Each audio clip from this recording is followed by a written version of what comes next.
Friends, this video is about class 8 science quiz अभ्यास। 4 सितंबर को जो आया था, 4 सितंबर से 10 सितंबर के लिए जो क्विज अभ्यास आया था वीकली, ओके। तो वो वाला है क्लास 8 का साइंस का। क्वेश्चन नंबर 1 है, कृत्रिम रेशम किसे कहा जाता है। कृत्रिम क्या होती है? जो मानव द्वारा निर्मित होती है। इसमें से कौन सी है जो कृत्रिम रेशम है? इसमें से रेयॉन। कौन सा है? रेयॉन। रेयॉन है कृत्रिम। इसको संश्लेषित भी बोलते हैं ना, मानव निर्मित, कृत्रिम कृत्रिम या संश्लेषित, तीनों इसमें हो जाएगा। प्रथम पूर्ण रूप से संश्लेषित रेशा कौन सा है? क्या बोला है? संश्लेषित। संश्लेषित का मतलब क्या होता है? मानव निर्मित या कृत्रिम। तो वो कौन सा है इनमें से? रेयॉन। मैंने आपको लास्ट वीडियो में बताया था, लास्ट क्विज अभ्यास में, कि कपास जो है वो क्या है, अपने को प्रकृति से मिलता है तो प्राकृतिक हुआ, रेशम प्रकृति से मिलता है तो प्राकृतिक हुआ, ऊन प्रकृति से मिलता है तो प्राकृतिक हुआ। लेकिन ये नायलॉन क्या है? कृत्रिम है, जो किसने बनाया है? मानव ने, इंसान ने। तो क्या हुआ? संश्लेषित रेशा किसको बोलते हैं? जो मानव निर्मित रेशा है या कृत्रिम रेशा है, तीनों एक ही बात है। चाहे संश्लेषित बोल लो, चाहे मानव निर्मित बोल लो, चाहे कृत्रिम बोल लो, ठीक है, तीनों एक ही बात है। तो कौन सा है? नायलॉन। नेक्स्ट क्वेश्चन है, नायलॉन का उपयोग किस में किया जाता है? क्या पूछा है? नायलॉन। नायलॉन का उपयोग किस में करते हैं? पैराशूट बनाने में करते हैं, हाँ। चट्टानों पर चढ़ने की रस्सी बनाने में, हाँ। नायलॉन की रस्सी आपने देखी है ना, नायलॉन की रस्सी बनी होती है। अपन नहीं कहते कि नायलॉन की रस्सी है, जो प्लास्टिक टाइप जो आपको लगता है वो नायलॉन प्लास्टिक है ना। दांत साफ करने की ब्रश में है ना, तो ये जो ब्रश में होता है वो भी क्या होता है? नायलॉन। तो नायलॉन किस किस में काम आता है? पैराशूट बनाने में, चट्टानों पर चढ़ने वाली रस्सी बनाने में, और दांत साफ करने की ब्रश में, है ना। तो ये सब में काम आता है। तो क्या आएगा? तीनों में आ गया तो क्या बोलेंगे? उपयुक्त। उपयुक्त सभी में। क्या बोलेंगे? उपयुक्त सभी में, ठीक है। आपको समझ में आ गया नायलॉन का उपयोग किस में करते हैं? अब देखो, दो तरह के प्लास्टिक है, एक होता है थर्मोसेटिंग प्लास्टिक और एक होता है थर्मोप्लास्टिक, है ना। दो क्वेश्चन आएंगे आपके सामने, थर्मोसेटिंग प्लास्टिक और थर्मोप्लास्टिक। जो थर्मोप्लास्टिक होता है वो बहुत जल्दी मेल्ट हो जाता है, जैसे उसको आप गर्म करोगे वो पिघल जाएगा और उसको आप दूसरा शेप दे सकते हो। और एक होता है थर्मोसेटिंग, उसको आप दूसरा शेप नहीं दे सकते, ठीक है ना। जैसे आपने स्विच बोर्ड वगैरह बनाए तो उनको आप दूसरा शेप नहीं दे सकते, तो ये क्या हुआ? Thermosetting plastic. क्या बोलते हैं इसको? थर्मोसेटिंग।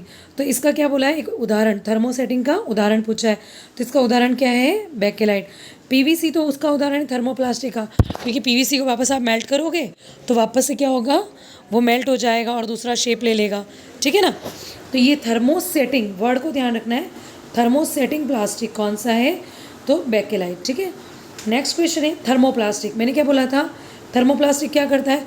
बहुत जल्दी पिघल जाता है, ठीक है ना, और उसको शेप चेंज कर सकते हैं। तो थर्मोप्लास्टिक का उदाहरण क्या हो गया यहाँ पे? पॉलीस्टायरीन। कौन सा है? पॉलीस्टायरीन। कांच तो प्लास्टिक है ही नहीं, और बेकेलाइट, बेकेलाइट किसका था? थर्मोसेटिंग का था, ठीक है। नेक्स्ट क्वेश्चन है, थर्मोप्लास्टिक की विशेषता है। मैंने अभी आपको बताया था ना कि कैसा होता है? एकदम सॉफ्ट होता है ना, और पिघल जाता है। मतलब ऐसा होता है ना कि उसको गर्म करोगे तो गर्म करने पर आसानी से मृदुल हो जाता है और पिघल जाता है, ठीक है। तो थर्मोप्लास्टिक कौन सा हुआ? जो गर्म करने पे, जब भी आप इसको गर्म करोगे तो आसानी से मृदुल हो जाता है और पिघल जाता है। समझ में आ गया आपको? तो अपना आंसर क्या है? गर्म करने पर आसानी से मृदुल हो जाता है और पिघल जाता है, वो होता है थर्मोप्लास्टिक। अब ये देखो, नेक्स्ट वर्ड पढ़ना, थर्मोसेटिंग प्लास्टिक। थर्मोसेटिंग यानी एक बार उसकी सेटिंग हो गई तो नहीं चेंज होगा। ये मान लो कि गर्म करने पर अधिक कठोर हो जाता है, आप जैसे गर्म करोगे तो और ज़्यादा कठोर हो जाएगा और पिघलता नहीं है। तो मैंने आपको बताया ना कि स्विच बोर्ड वगैरह होते हैं, इनमें ये काम आता है, ठीक है ना। तो थर्मोसेटिंग यानी एक बार सेटिंग हो गया, और थर्मोप्लास्टिक जिसको प्लास्टिक को वापस प्लास्टिक में चेंज कर सकते हो किसी और शेप में, ठीक है। चेंजेस समझ में आ गए आपको? प्लास्टिक का विशिष्ट गुणधर्म नहीं है। क्या पूछा है? गुणधर्म नहीं है। तो देखो, अक्रियाशील होता है तो इसका गुणधर्म है। ऊष्मा का कुचालक है तो ये इसका गुणधर्म है। इसमें ऊष्मा आती है क्या? कभी आप देखो प्लास्टिक कुछ हाथ में लोगे और फिर कुछ काम, अगर एक बात बताओ, करंट अगर आता, कुचालक का मतलब वो करंट नहीं आता, करंट आता तो बोर्ड पे क्या लगाते हैं अपन? प्लास्टिक लगाते क्या? देखो, इसके पीछे वायरिंग होती है, जब भी अपना कोई बोर्ड होता है उसके पीछे वायरिंग होती है। तो अगर प्लास्टिक लगाएंगे तो करंट नहीं आता है, जब भी तो अपन प्लास्टिक यूज़ करते हैं। अगर करंट आता है प्लास्टिक में तो क्या होता? करंट आता है तो क्या होता कि ये जल जाता है, या जल क्या जाता, मतलब हम हाथ लगाते तो हमको करंट फील होता है ना। तो विद्युत का और ऊष्मा का दोनों का ये क्या होता है? कुचालक होता है। तो यहाँ इन्होंने पूछा है कि गुणधर्म नहीं है, तो कौन सा इसका गुणधर्म नहीं है? ये तीनों तो इसके गुणधर्म है, तो यानी ये तीनों गुणधर्म है, इसका मतलब क्या आंसर कि इनमें से कोई भी ऐसी चीज़ नहीं है जिसको आप कह सकते हो कि गुणधर्म नहीं है। ठीक है ना, तीनों इसके गुणधर्म है, तो आंसर क्या होगा, इनमें से कोई नहीं। समझ में आ गया आपको? इसमें क्या समझ में आया? संश्लेषित रेशा क्या होता है, कृत्रिम रेशा, प्राकृतिक रेशा, संश्लेषित रेशा, थर्मोप्लास्टिक, थर्मोसेटिंग प्लास्टिक। ठीक है ना, ये सारी चीज़ें आपको समझ में आ गई है वो। और प्लास्टिक ये आपका है क्लास 8 साइंस का चैप्टर नंबर 3।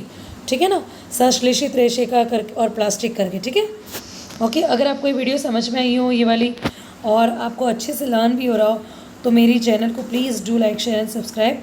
इसको लाइक करना, शेयर करना, सब्सक्राइब करना, और आप चाहें तो इसमें कमेंट भी कर सकते हैं। Thank you.